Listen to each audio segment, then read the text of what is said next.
بسم الله الرحمن الرحيم. الحمد لله رب العالمين، الصلاة والسلام على سيدنا محمد وعلى آله وصحبه أجمعين.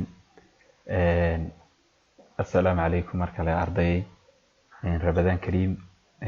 ومعنا أبو بكر محمد إبراهيم يوم هددي سوغان تافق الصومالية. عشر كيني هراء waxaynu madaragtay ku gada jirnay oo waqtigu inaga soo galay inagoo ku jirna mahmaahyada oo cutubka afraad ahaa. waxaan ku soo qaadanay mahmaahdu waxa ay tahay, sidoo kale waxaynu ku soo qaadanay qaybaha mahmaahdu ay leedahay oo aynu ku soo sheegnay inay ahaayeen halley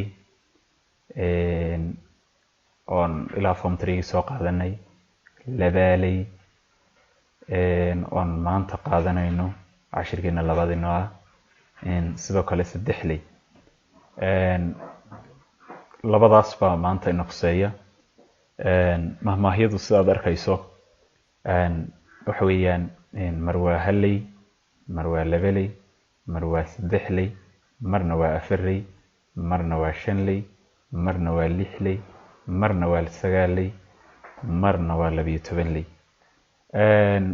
haddaan halkaa dib ugu noqono, waxaynu soo sheegnay mahmaahda halleydii inay hal ujeedo gudbinayso, mahmaahda labaaleydiina inay laba ujeedo ay gudbinayso, mahmaahda saddexleydiina sidoo kale saddex ujeedo inay xambaarsan tahay ama ay noo soo gudbinayso, mahmaahda afarleydiihi inay sidoo kale iyaduna afar ujeedo inoo soo gudbinayso, shanleyduna waa sidoo kale, lixleyduna waa sidoo kale, sagaalleyduna waa sidoo kale, 12 leyduna waa sidoo kale. mararka qaarna waaba la isku rararaa. waaye bal maanta aynu u nimaadno mahmaahda labaaleyda ah oo cashirkeena labaad oo inooga bilaabmayo. kaasi wuxuu ahaa cashirkeenii hore oo aynu dib u isku xasuusinaynay iyo waxyaabihii aynu kaga hadalnay. mahmaahda labaaleydiihi sida aynu sheegnay waa mahmaah laba ujeedo gudbinaysa. mahmaahda labaaleydiihi waxay ku saabsan tahay laba ujeedo oo macno ahaan xiriir qarsoodi ka dhaxeeyo. sidoo markaa uga dhaxaynaya wuxuu uga dhaxaynayaa ujeedka ay mahmaahdu soo gudbinayso ayaa waxa uu noqonayaa inay halkii halleydu ay ahayd iyadoo hal ujeedo kaliya halkii ka soo gudbinaysay inuu tani laba ujeedo inay soo gudbiso. waayahay tusaale, mahmaahdani kol waxay wadaagaan labada ujeeday leedahay, waa sifo xun bay ama noqoni ama sifo wanaagsan bay noqoni. sidoo kale dheef iyo dhib inay wadaagaan iyo wixii la mid ah ayay odhanaysaa.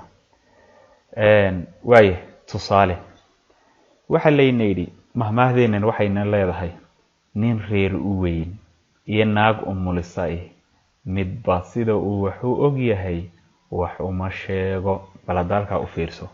cashirkeennii hore waxaynu soo sheegnay inaynu hal mahmaah marka laga hadlayo halleydiihi ay ahayd lalahaa hal ujeedo ayay leedahay.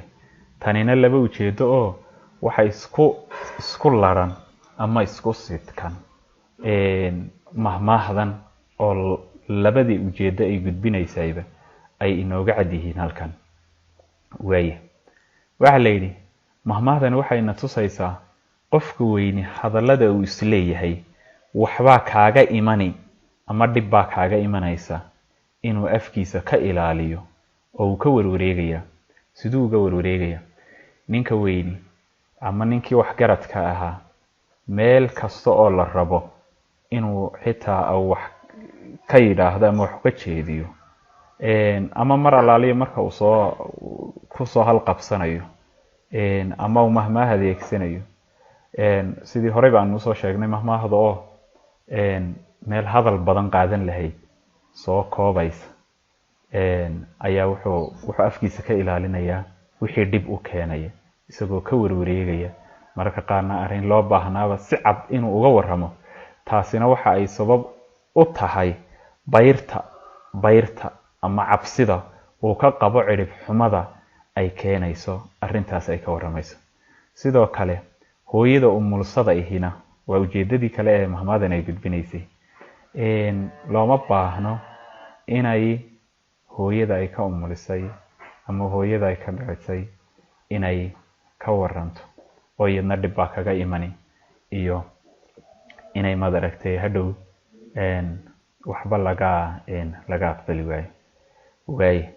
waxaynu soo sheegnay nin reer u weyn iyo naag umulisa ihi midna sida uu wax u ogyahay wax uma sheego.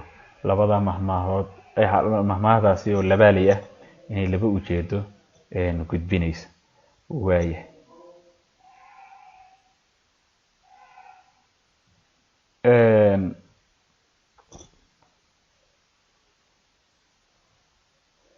sidaas darteed mahmaahdan waxayna faraysaa ama aan ka baranaynaa in dhibaatada ay leedahay arrimaha laga sheekeeyo ama la asturi waayo. diinteenu halkaa waxay noo sheegtay man satara musliman satarahu llahu lyawma alqiyaama. macnaha qof islaama asturaayo inuu isagana ilaahay asturayo maalinka qiyaama. marka mahmaada waxaanu ka baranayna waxa weeye inay dadku is asturaan, inay dadku waxyaabaha isleeyihiin dhib baa ka imani inay asturaan ayaan iyadana ka baranayna. mahmaada kale inoogu xigtaay waxayna leedahay isla erkeena kale ku xigay wuxuu leeyahay marti. waa mahmaadii labaalidii bay noo sii socota. marti aan gabadhaadu kula soorin iyo magan aan tolkaa kula bariin midna looma taag helo. marti aan gabadhaadu kula soorin iyo magan aan tolkaa kula bariin midna looma taag helo. mahmaadan labaaleyda iyadna maxay noo soo gudbinaysaa? waxay noo soo gudbinaysaa ninka haddii aanay afadiisa ama xaaskiisu marka ay marti timaado ama marka ay kusoo dul dhacdo ama asxaabtiisu ay u timaado ama uu soorbaleeyo uu cid sooriyeynayo ama cid uu casuumayo, haddii aanay xaaskiisa ama ooridiisu aanay hawsha ay qaabilsan tahay oo ah cunto karinta iyo nadiifinta guriga, haddii aynay qaybteeda ka qaadan inaanu keligii isagu ka dabaalan karin ayay iyadna inoo sheegaysaa. sidoo kale maganta oo ah marka uu dagaal dhaco, waa ujeedada labaadeen mahmaada ka faa'iidaysanayne haddii uuna tolkaa kula barin cidda magan kuugu timaada oo uuna nabadgelyadooda uuna kula sugin. magantu waxa weeye dadka nafta kugula soo baxsada ama adiga wax ku soo mooda. dhaqankeenu wuxuu ahaa waayadii hore marka la socoteeyo xitaa dhulka deegaanada ay colaaduhu ka jiraan, ninku wuxuu odhanayay hebel baynu ninkii hebel oo nin markaa la ogyahay dhiiranaantiisa iyo geesinimadiisa ayaa xitaa haddii ay dhibiina soo gaadho aynu magan ugu hoyanaynaaba la odhanayay. ninkaa tolkii hadduuna la bariinin oo uuna xil iska saarin inaanu keligii isagu ka badbaadin karin cid kasta oo soo weerarta. mahmaadaasina waa labaalay. waxaynu ka baranay laba ujeedo oo ay noo soo gudbinayso. waa gabadhaas ninkeeda caawinaysa iyo ninkaas maganta kuu noqonaya. waxaa la yidhi mahmaadiinan kale dadna waa xandaaq duuniyana waa xaabadaaq. mahmaadan labaaleyda iyadna waxay noo soo gudbinaysaa laba ujeedo oo kale ah inaanu dadku afkiisa ka ilaalin karin maad aragtay xanta iyo hadalka xun inuuna ka ilaalin karin. sidoo kale xooluhuna inaanay afkooda ka dayn karin daaqa iyo waxa ay cunayaan. beeraha marka loo qodayo waxaa jirta dibida ama xoolaha lagu qodaya mar waa qodaal marna waa baaqbaaq. marka la baaqbaaqayo af xidh baa loo sameeyaa oo dee sircigii ama mirihii ayay halkaa ku dayneen cunayaan. waaye mahmaada kale inoogu xigtay waxay leedahay 5 nin oo marti qayb leh 5 shaa ka go'da, 5 nin oo aan marti qayb lahayna 5 shaa ka go'da. bal mahmaadana iyadna u fiirso. mahmaadana waxaan ka baranaynaa faa'iidada ay leedahay isku duubnaantu iyo khasaaraha ay leedahay tafaraaruqo ama kala tegu ayaynu ka badaraynaa.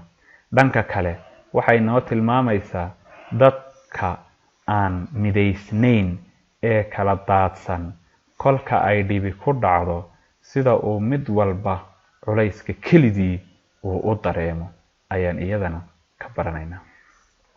waaye arday waxaan halkaa ka soo hadalnay mahmaahdeenii labaaleyda ahayd oo aynu dhowr mahmaahood ka soo qaadanay. waa ay fara badan tahay, afkeenu waa bad. marka layliga waxaad samayni adiga ayaa kasoo shaqayn haddii ilaahay yidhaahdo. cashirkiina kale aan usii gudbaynaa. waxaan imika cashirkiinii hore wuxuu ahaa in halkaa kaga soo baxno mahmaahda labaaleyda ah.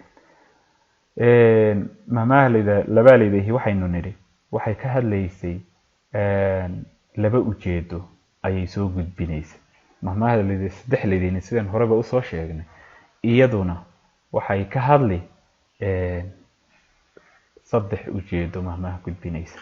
waaye mahmaahda saddexleydayhi waxaa la yidhi waa mahmaah ku saabsan 3 ujeedo oo macno ahaan xiriir qarsoodi ka dhaxeeyo. balada halkaa u fiirso. tusaale ahaan waa mahmaah gudbinaysa 3 shay oo sifo xun wadaaga ama sifo wanaagsan wadaaga, ama ku saabsan 3 shay oo bulshada dheef u leh ama dhib u leh ayay iyaduna mahmaahdaasi ka hadli. waa 3 leediye.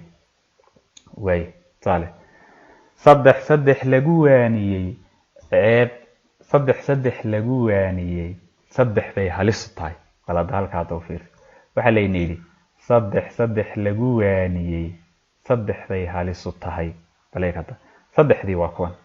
waxaa la yidhi cadradu waa inanta gashaantida ah ee mudakarka ah. cadrad xishood lagu waaniyey ceeb ayay halis u tahay. ceeb halis ugu ahaanaysa inanta haddii soo joogso lagu kari waayo, inanta haddii loo sheego had iyo jeer ama la yidhaahdo waxaasi waa kuma haboono, inan ahaan ma aha wax ma aragtay kuu qurux badan inay ka dahdi la yidhaahdo. waxa inantaasi ay dugaha kula jirtaa ilaahay nagama dhige inay ceeb ku dabaalato ayay halis u tahay. balada eegada qodobka labaad ciroole waa ninkii mudakarkii waayeelka ahaa.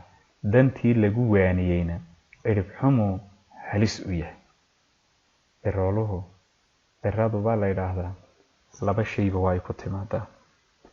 qofka oo ma aragtay digniin xagga minallaahiya ah oo macnaha si xigmadaysan loogu sheegayo inuu hadeed da-ow joogo wax u harayna aanu jirin, sidaas oo ay tahay inuu ma aragtay ku waana qaato oo uu wax ku ogaado, iyo in ma aragtay ay ka turjunto waqtiga iyo ma aragtay ninko mar hadduu ciroola u noqdo waxa weeye inuu hadeed u dhaqmo sidii ma aragtay qof waayeel ah. cirib xumu isna halis u yahay haddii dantiisa lagu waaniyo oo had iyo jeer wuxuun loo tilmaamo. laakiin haddii uu noqdo nin ciroola ah haddana ciyaal ah ama dhallaan ah, waxa uu noqonayaa isna inuu cirib xumada inuu halis u noqdo. ilaahay nagama dhigayo. caalim waa qodobka 3aad. camal wanaagsan lagu waaniyeyna cadaab aakhiru halis u yahay. cadaab aakhiru halis u yahay. ninka caalimka ah ee diinta aadka u yaqaana haddii ku dhaqankeedii lagu waaniyo isaguna wuxuu halis u yahay cadaab aakhiro.